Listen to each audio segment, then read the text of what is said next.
Channel কালের বার্তায় সবাইকে স্বাগতম। আসসালামু আলাইকুম প্রিয় দেশবাসী এবং রেমিডেন্স যোদ্ধা প্রবাসী যারা আমাদের সাথে রয়েছেন সর্বক্ষণ দৈনিক কালের বার্তা এবং চ্যানেল কালের বার্তার পক্ষ থেকে সবাইকে স্বাগতম।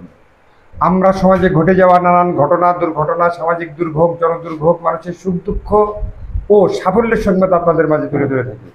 আপনারা জানেন যে টাঙ্গাইল সদর উপজেলার দাইন্যা ইউনিয়নের পিচুরিয়া গ্রামের একটি ঘটনা বা একটি সংবাদ আপনারা দেখতে পেরেছেন এবং শুনতে পেরেছেন যে প্রবাসীর বাড়িতে দুই ভাই প্রবাসী থাকে। তাদের বাড়িতে নির্মাণাধীন কাজের বকেয়া টাকার জন্য যাওয়ায় তাদেরকে নিয়ে এলাকার তাদের পূর্বশত্রুতার জের ধরে তাদের বাড়িতে যে ঘটনা ঘটিয়েছে, আসলে সেই ঘটনার অন্তরালে কি ঘটনা ছিল সেটা আমরা পুঙ্খানুপুঙ্খভাবে সংশ্লিষ্ট সকলের মুখের বক্তব্য আপনাদের শোনাবো। আপনারা আমাদের সাথেই থাকুন। এখন আমরা কথা বলবো ওই দিন ঘটনায়, মানে পিচুরিয়া ফারুক সাহেবের যে বাড়ি আছে, বাড়িতে যে নির্মাণাধীন কাজ চলছিল সেই কাজের যে আসলে কন্ট্রাক্ট নিয়েছিল, রাজ রড মিস্ত্রির যে কন্ট্রাক্ট নিয়েছিল বকেয়া টাকার আনার জন্য, যিনি গিয়েছিলেন আর কি রিপন ভাই, তার মুখ থেকেই শুনবো আসলে ঘটনাটা কি হয়েছিল। আপনারা তার মুখ থেকেই শুনুন।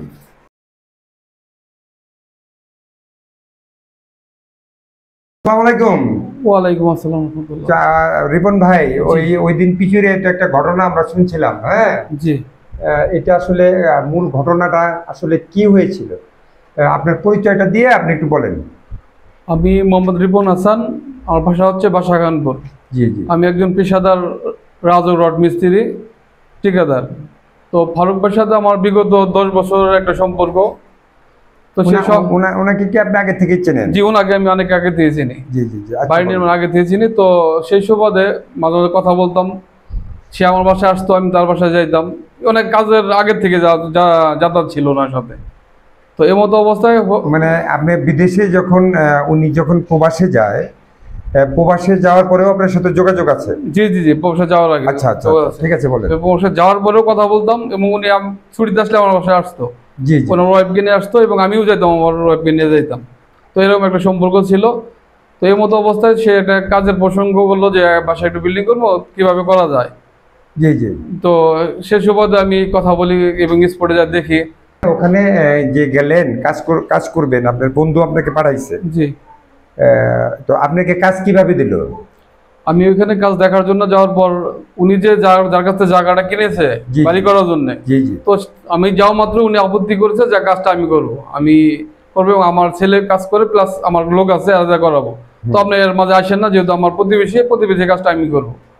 পর আমি তখন কোনো আপত্তি করিনি, বলো ফারুক ভাইয়ের সাথে কথা বলেন, ওনার সাথে আমার কথা হইতেছে, তো আপনি কথা বলেন। তো তখন ফারুক ভাই ওনার কাছে একটা রেট নেয়, আমার কাছে একটা রেট নেয়। জি জি। তো সে রেটগুলো সে যখন হাতে পাওয়ার পর দেখা যায় আমার রেটগুলো অনেক কম, ওনার চাইতে তুলনামূলকভাবে অনেক কম। তখন সে চিন্তা ভাবনা করে কাজটা আমার দেওয়া হবে। তখন আমি কাজটা শুরু করার জন্য তখন তার বাড়িতে লেআউট করার পর কাজগুলো শুরু করি। কিন্তু কাজ শুরু করার অবস্থায় সে বিভিন্নভাবে আমাকে বাধা বিঘ্ন সৃষ্টি করে। সে রড রাখতে দেয় না, সিমেন্ট রাখতে দেয় না, বালু রাখতে দেয় না, বাড়ির কাছে পানি যাইতে দেয় না। তো এইভাবে অনেক প্রতিকূলতা সৃষ্টি করার অবস্থায় আমি সেগুলা চালায় যাই। তো কাজ মোটামুটি এই মতো অবস্থায় অনেক কাজ আইগে নেওয়ার পরে অনেক কাজ মোটামুটি 90% কাজ শেষ। 90% কাজ শেষ হওয়ার পরে যখন মোটামুটি আমার 1.5 বছর আগে মোটামুটি কাজ 90% কাজ শেষ, এখন অল্প কিছু কাজ বাকি আছে এবং ফারুক ভাইয়ের সাথে ভালো একটা সম্পর্ক টানে ওনার কাছে আমার প্রায় লাখখানি টাকার মতো বকেয়া বিল ছিল। তো সেই বকেয়া বিলটা আমি বলছিলাম যে ভাই, তো সে টাকাটা তো দিলে হয়তো আমি একটু টাকাটার জন্য একটু ছিলাম আর কি। তো বললো যে ভাই জি জি জি। তো যখন 7 তারিখ উনি আমার ফোন দেওয়ার বললো যে ভাই, আমার ছোট ভাই বিল্ডিং কাজ করবো, তার কাজটা একটু দেখে আসেন, কিভাবে করা যায়, একটা ডিজাইন করেন, একটা ইঞ্জিনিয়ার ডিজাইন করেন, সেটাও দেখে আসেন। আর আপনার কিছু টাকা আমি আপনার ভাবির কাছে পাঠাইছি, সে টাকাটা আপনি নিয়ে আসেন। যে টাকাই হোক আপনি নেন, কিছু মনে নিন না, আমি আগামী মাসে আপনার দিয়ে দিব।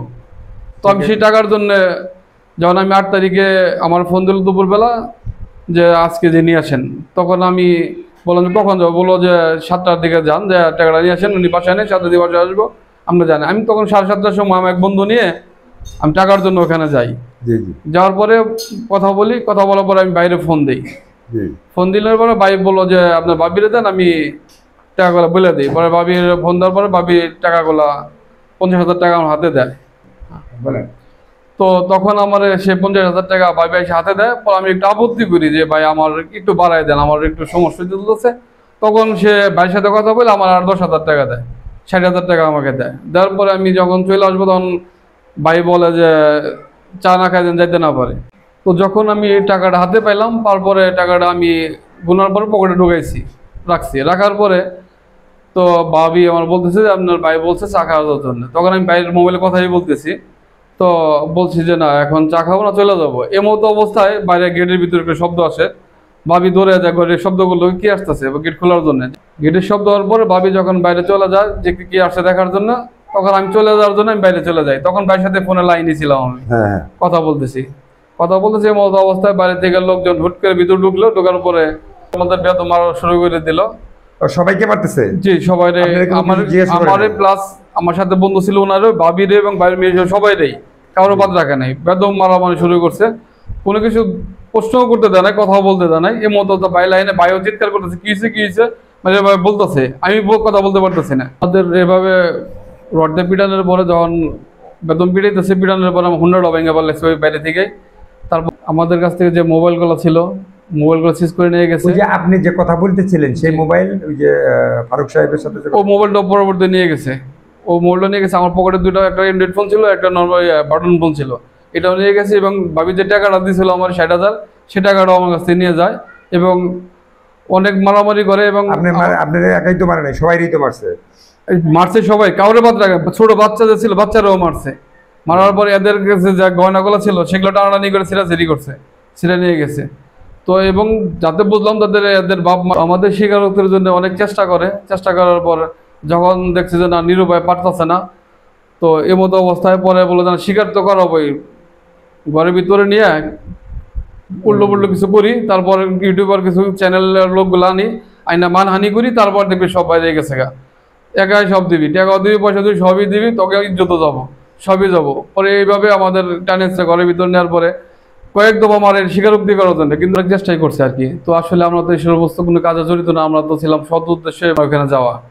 তো কোনোভাবেই যখন আমাদের কোনো কিছু করার না পারার পরে তখন তারা মিডিয়া ফোন করে ওনাদের আনার পর ওনারা বলে যে খালি একবার স্বীকার কর, সারে দেবো, তখন কিছু করুন না, সারে দেবো, এরকম অনেক অফার করে। জন স্বীকার না করি কয়েক ধাপে তারা আমার মারতে থাকে।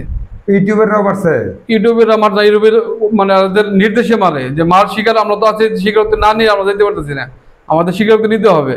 তো এভাবে অনেক চেষ্টা করার পর যখন যে কোনোভাবে পারতেছে না, কোনোভাবে শিখাইতেছে বারবার, বলতে আপনারা দিয়া ওরা যা বলে সেটা স্বীকারোক্তি করবার কয়। জি, ওরা আমাদের শিখাইতেছে এটা বল, এটা এভাবে কর, তাদের সাথে অনৈতিক সম্পর্ক আছে, সম্পর্কের জন্য তোরা এখানে আসো, সেখানে চলাফেরা করো, এটা স্বীকার করতে বলতেছে বারবার, একই কথা বারবার বলতেছে। হ্যাঁ, না বললেই মারে, না বললেই মারে। তো আমাদের এইভাবে পড়ায় রাত্রি 4টা পর্যন্ত আমাদের আটকে রাখে, এবং একভাবে মারতে থাকে। তো যাই হোক কোনো একভাবে আপনি আটকে রাখে, আপনি যে বলতেছেন বারে বারে টাকা চাচ্ছে, টাকার কি কোনো অ্যামাউন্ট বলছে? হ্যাঁ, 5 লাখ টাকার অ্যামাউন্ট বলছে, যে 5 লাখ টাকার অ্যামাউন্ট আপনার দিলে পরে আমরা এগুলা প্রকাশ করবো না, প্লাস কেন জানাবো না, এগুলা ছেড়ে দেবো, যা আছে এগুলো জিজ্ঞেস দেবো। ওইভাবে এরা এইভাবে প্রকাশ করছে। তো এই মতো অবস্থায় বরকত এবং বরকতের শালা কালাম তারা অনেক দুঃখ করছে যে কাজটা আমার শালায় আমার বোন জামাই করতো, তুই করছস, তোর জন্য আমার অনেক লস হয়েছে, 5 লাখ টাকা আমার লস হয়ে গেছে। তো এটা তো দীর্ঘদিন ধরে অপেক্ষা ছিলাম, আজকে 10 বছরের অপেক্ষা যে তোরা এটা আমি পোষাই নিব। তো আজকে সেই সুযোগটা পাইছি, যেহেতু ওর বাবা মা আমার পক্ষে, তো সেই কাজটা আজকে আমি পোষাই নেব। আজকে যে কোনো পর্যায়ে যাবে, প্রয়োজনে উলঙ্গ করে হইলেও এটা একটা ভিডিও করে তোর এটা পোষাই আমি নেব। তো অনেক চেষ্টা এইভাবে করতে থাকে এবং ওর যারা ছিল এরাও ঠিক এইভাবেই মানে টর্চারিং করতে থাকে। কাছ থেকে তো আসলে ওরা কথা বলাইতে পারে নাই, না কোনোভাবে স্বীকার, কারণ এই লোক তো বলার মতো না। স্বীকার বলতে আপনি তো কিছু করেন নাই যে আপনি স্বীকার করবেন, না আমি কিছু, ওরা যেটা আপনাকে বলে দিচ্ছে সেটা তো আপনাকে দিয়ে বলাইতে পারে নাই। না কখনো বলতে পারে না। বলাইতে পারছে? সর্বোচ্চ চেষ্টা করছে বলানোর জন্য। তো তারপর কালামে এবং বরকত এরা বললো যে আজকে 10 বছর পরে আমার মনের আশাটা পূর্ণ হইলো, তো পাইছি, আজকে এটা বসাই নিম। তো এইভাবে অনেক টর্চারিং করার পরে যখন দেখলো যে না কোনো মতেই স্বীকার করতে পারছে না, আসলে আমরা তো সৎ পথে ছিলাম, সৎভাবে ছিলাম, মিথ্যা স্বীকারোক্তি আমি কেন দেব? আমি তো মিথ্যার আশ্রয় নিব, মিথ্যা স্বীকারোক্তি দেবও না। তো আমি একটা মানুষ, যে মানুষ সকাল রাত্রে 8টা থেকে ভোর 4টা পর্যন্ত যে আমার পিটানের এই স্বীকারোক্তির জন্যে, তো যে অবস্থা আমার আমার যে হয়রানিটা করছে, যে অবস্থা আমার করছে, আমার শরীরের যে অবস্থাটা হয়েছে, তো এই পুলিশ যদি ওই সময় আমার রাত্রে 4টার সময় উদ্ধার না করে, হয়তো আমি জীবিত ফিরতে পারতাম না। শেষ পর্যন্ত যখন স্বীকার না করি তখন বলতেছে গুম করে নদীতে ফেলাই দেবো। তো যাই কপালের হয়তো এই ছিল, যার কারণে পুলিশ আমার রাত্রি 4টার সময় যখন পুলিশ ভিতরে ঢুকে আমার উদ্ধার করে, খুব খারাপ অবস্থায় আমার উদ্ধার করে, তখন আমার সেন্সলেস ছিলাম আমি। তো আমি কখনো আশা করছিলাম না যে আমি এই সাধারণ ব্যাপার নিয়ে আমার উপরে এত হয়রানি নিয়ে এত কিছু হবো। এই বিষয়টা যে ইউটিউবের কিছু চ্যানেলগুলো আছে যারা আমার নিয়ে এত খেলা খেললো, তো আমি এদের কাছে তীব্র নিন্দা জানি এবং তাদেরকে সঠিক বিচার চাই। তারা জানে আমার মতো কারো নিয়ে এরকমভাবে হয়রানি না করে, এরকমভাবে ক্ষতিগ্রস্ত না করে। তো মানুষের যে ইউটিউব নিয়ে যেরকম ব্যবসা করা যায়, সেটা হয়তো আমার এই প্রথম জানলাম। আমি চাই যে আমার মতো জানি কেউ এরকম হয়রানি আর না হয়, এরকম জানি কেউ ক্ষতিগ্রস্ত না হয়। তো এরকম ইউটিউবাররা যেন আর কখনো কারো এরকম ক্ষতি করতে না পারে। তো কত মানুষের যে ক্ষতি করছে, কত মানুষের জীবন নষ্ট করছে, কত মানুষের যে তারা মানে সমাজে মুখ দেখা যাবে না এরকম একটা পরিস্থিতি স্বীকার করছে, অনেক লোক ফার্স্টে মারা গেছে। তো আজকে বাস্তব প্রমাণ হলো আমি, যদি আমি না দেখতে পারতাম, আমি না থাকতাম, কারণ তার সত্য ঘটনা প্রচার না করে তারা সে আমার নিয়ে এই যে খেলাগুলো খেললো, আমার নিয়ে যে অশ্লীল কাজগুলো করলো, তো সেগুলোর বিষয়টা আমি দেশবাসীর কাছে চাই এবং সোশ্যাল মিডিয়ার কাছে আমার আবেদন যে এই ধরনের কাজের কেউ কখনো করতে না পারে। আমি মাননীয় প্রধান উপদেষ্টা এবং স্বরাষ্ট্র উপদেষ্টা এবং সংশ্লিষ্ট কর্মকর্তার কাছে আমার বিকল আবেদন যে আমার মতো যেন এরকম কেউ হয়রানি না হয়, এবং এই যে বিষয়গুলা, তো এই বিষয়গুলায় সত্যতা প্রচার করার জন্য আমার আবেদন থাকবো যে যারা সুষ্ঠু সাংবাদিক, যারা প্রাকৃত সাংবাদিক, ইউটিউবার না, যারা সাংবাদিক, যারা দেশের জন্য কাজ করে, দেশের জন্য কাজ করে, তারা আমার এই ঘটনাগুলা আবার তারা তদন্ত করে দেখুক, যে সত্য ঘটনা তারা প্রচার করুক। আমার এই আবেদনটুকুই রেখে আমি আমার কথা শেষ করছি। আসসালামু আলাইকুম ওয়া রাহমাতুল্লাহ। Dear countrymen and remittance fighters, are so many thanks for being with us solely.